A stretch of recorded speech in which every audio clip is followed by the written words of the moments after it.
if this becomes more widespread, let's just stick in like the VC Yeah. environment, and Oh, yeah. you and all of your all of your cohort are using Oh, yeah. various models of this kind for the top of funnel. I mean, how do you maintain any sort of alpha if everybody's using relatively the same method? Like, how does it scale?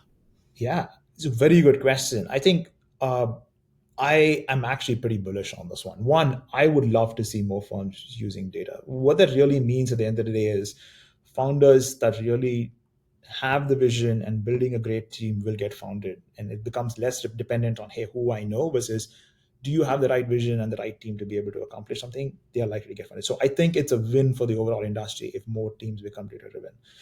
I'm super bullish.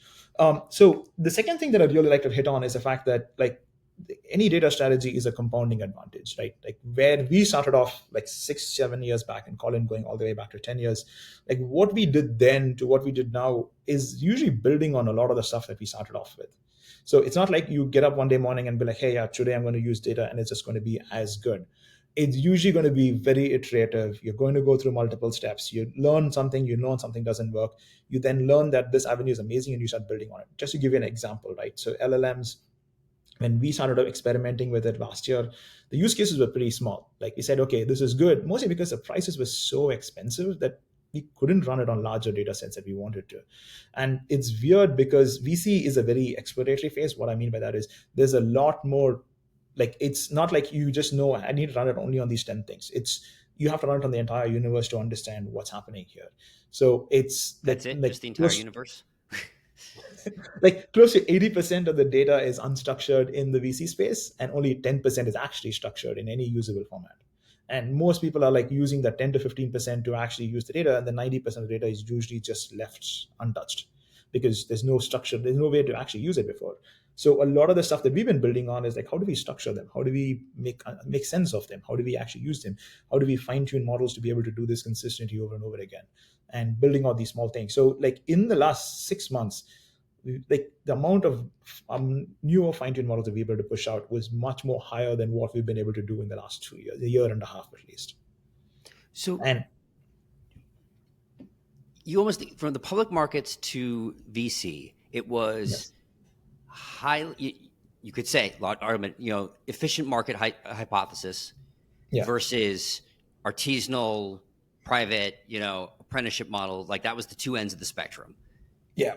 And then obviously, algorithmic quant entered into the public markets.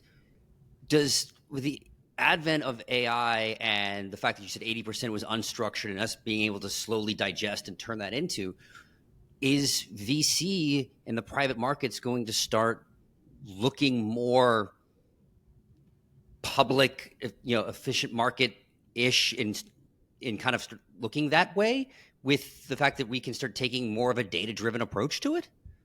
I think so too. I mean, I really do think so. I mean, that's a big bet that we made. Like for us, we made that bet when we started the firm that on day one we will be a very data-driven firm. And because we really did see the writing on the wall, like it's not just us, right? You can see there's a lot more data coming online in this space. Like there's a lot more data getting opened up. There's newer providers that are coming into the space that never existed when we were doing this like 6 years back. The quality of data has drastically improved in terms of what we've been seeing over the last couple of years. Just the quantity of data too, like what kind of data is available. We never had, like when I started off 6 years back and I thought, oh man, I could do this. No, this is not even close to what we could get.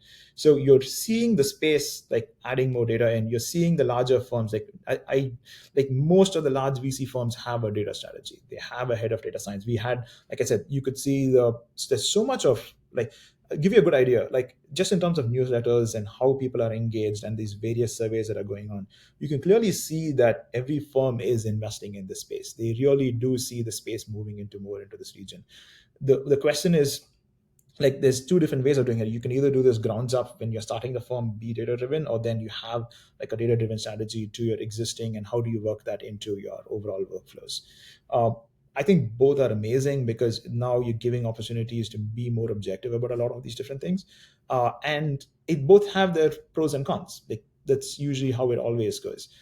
But like there's tremendous interest, and actually like my perspective is there's a lot more firms are going to get data driven very soon.